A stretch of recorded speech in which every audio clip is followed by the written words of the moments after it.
உச்ச நீதிமன்றத்தில் வாரத்துக்கு 2 நாட்கள் வீடியோ கான்ஃபரன்சிங் மூலம் மட்டுமே விசாரணை நடத்தப்படும்னு தற்போது அறிவிக்கப்பட்டு இருக்கிறது. எரிபொருள் சிக்கனம் குறித்து பிரதமர் மோடி ஏற்கனவே வலியுறுத்தி இருந்த நிலையில் தற்போது இந்த அறிவிப்பு வெளியிடப்பட்டிருக்கிற அந்த வகையில் திங்கள் மற்றும் வெள்ளிக்கிழமைகளில் இந்த வீடியோ கான்ஃபரன்சிங் மூலம் விசாரணை நடைபெற இருக்கிறது.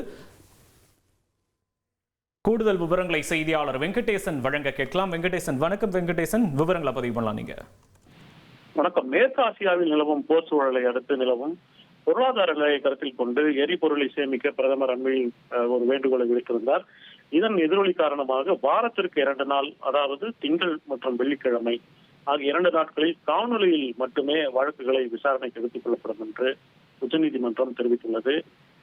மேலும் மீதமுள்ள நாட்களில் காணொலி மற்றும் நேரில் விசாரணை நடைபெறும் என்றும் அறிவித்துள்ள உச்சநீதிமன்றம், நீதிபதிகள் அவர்களுக்கு வழங்கப்பட்டுள்ள வாகனங்களை பகிர்வு முறையில் பயன்படுத்தி கார் பூலிங் என்று சொல்லக்கூடிய அந்த வகையில் உச்சநீதிமன்றத்திற்கு செல்லவும் ஏகமனதாக முடிவெடுத்துள்ளதாகவும், உச்சநீதிமன்ற பதிவாளர் துறையில் உள்ள 50% பணியாளர்கள் வாரத்திற்கு 2 நாட்கள் வீட்டிலிருந்தே பணியாற்றலாம் என்றும் தெரிவித்துள்ளது.